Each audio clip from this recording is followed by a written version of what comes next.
Hello and welcome to another edition of Virginia Reports. Tonight we're talking about the senior blues, in particular high school seniors who have seen the end of their high school time get interrupted by something they never expected.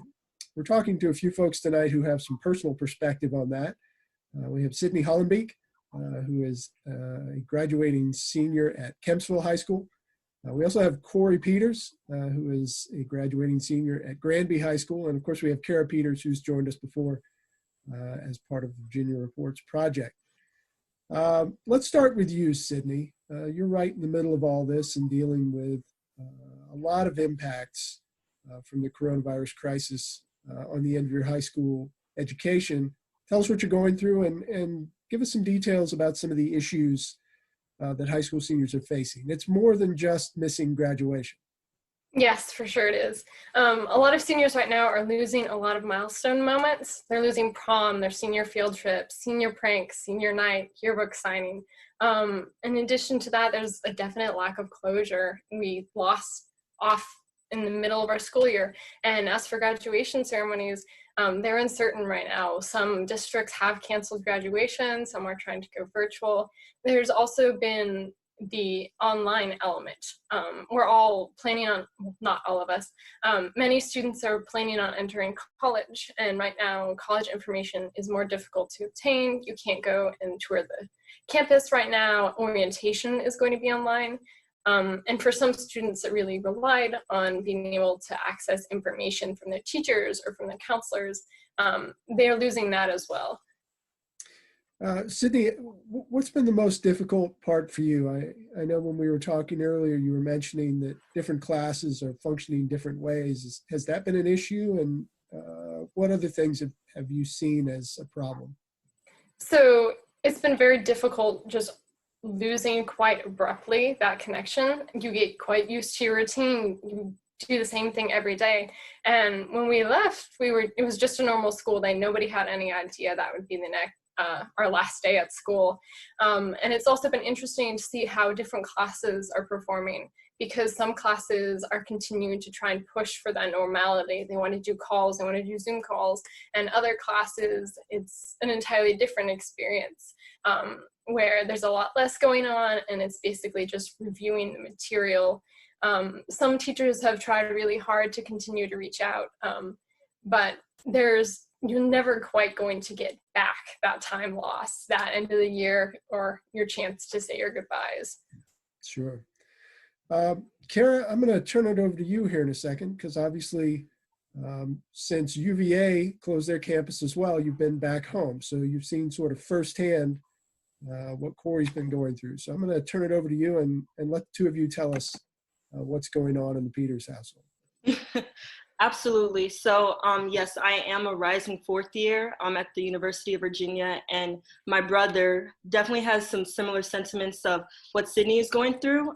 He can tell you a little bit more about himself in a minute, but he does go to Granby, and we both share that high school. So it's really interesting to see how my experience of being, a Granby alum will be different from his. He won't be able to share, going to prom, and we won't be able to have that connection because of what has happened for his experience. So I would love for you guys to just hear more about how he feels, how he's going to be transitioning, and what that looks like from a fourth year's perspective, a rising fourth year's perspective, to a rising freshman perspective. So just tell them a little bit about, where you go and how the experience has been, just like Sydney said, just having class abruptly end. Yeah, so first and foremost, again, I'm Kara Peters, senior at Granby High School. And basically, just to describe all of this time going past right now is tough. It's hard to get a grasp on things, understand things. Like Sydney said, one day we were just in class at school, and then like the next, here we are. Now school is canceled for the rest of the year, and so as high school seniors, you were looking forward to all of these, the events, prom, and we're not going to get that back, so, that's pretty tough. The only thing I really can look forward to is just the future, and hoping that everything, dials down. We'll be able to slowly but surely, get back to normal. I'm looking forward to going to my summer springboard, at JMU, and now they're saying that this might be online.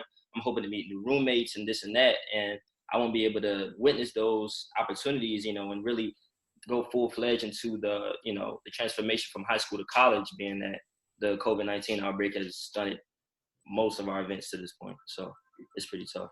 What about senioritis? Talk about that, because man. I would definitely say that is something that becomes very prevalent for a lot of seniors, and knowing that we are inside, it's like, it's a different incentive to get work done, to have these deadlines. So how has senioritis been in just you staying motivated in the midst of this? First of all, that's funny. She's my sister, so she knows what it's been firsthand. On, like, for me personally, I have been suffering from senioritis for more than just my senior year. Let's just put that out there. So now that Corona is here and, you know, we don't go to school anymore, everything is canceled. I'm not in the schoolhouse, and, you know, it's just, motivation is, I don't want to say it's fully zapped, but it's been a large part of it is just like, oh my gosh, I'm just hopefully ready to get back on campus, start things new. It's like, oh, I'm done with high school. I'm just ready for it to be over and hand me my diploma.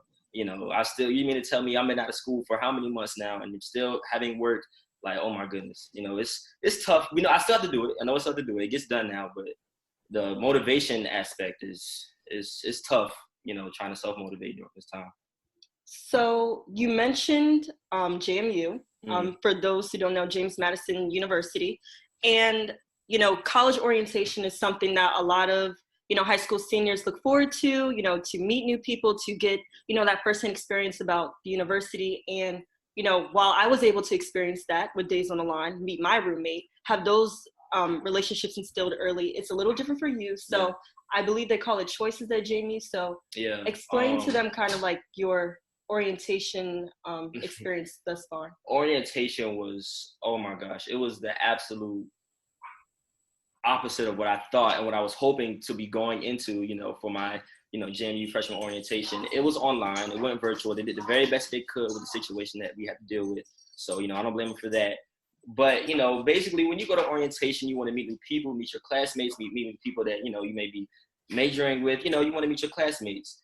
So with this, you know, with virtual choices this year, you joined the school that if you declared your major yet, you joined the school's live chat, right? So you joined that, and basically the coordinators of that school just talked for an hour about what's going to be expected of you, and, you know, what they want to do in the future at JMU. So that was great, you know, but just so the video could run smoothly, we had no audio or no video allowed, you know, so it was basically like we really couldn't interact with anybody. It was just us getting you know, an earful of information that, you know, maybe you already knew, maybe you didn't. It was just, you know, it wasn't really what, of course, I know it wasn't what JMU wanted to have done, but, you know, it was just what times are now, you know. So as you guys can see, this has definitely been interesting to see the dynamic between my brother and I. Like I said, me having the fourth year experience from, you know, high school and living it through. So with him, so it's definitely going to be interesting as we transition him going to James Madison in the fall, how that looks for him. Hopefully, you know, things kind of get back to normal so that the moments and the experiences that he wasn't able to experience, he can, you know, get some of that in the coming months ahead. Certainly an unusual time. Let's not let this get lost in it, though. Congratulations on graduating high school, Sydney. Congratulations on graduating high school, Corey. Thank you. I know it feels a little strange right now, but, you know, nevertheless, a great accomplishment, and I'm sure you're both bound for great things in the future. So hang in there. We're all experiencing some new things right now. Well, that'll be all this time. I want to thank Sydney, Corey, Kara for being with us. For those of you who are watching, thank you so much. If you've watched this far, surely you can spare us a like. If you'd like to subscribe, that'd be great too. Until next time, this has been Virginia Reports. Thank you very much.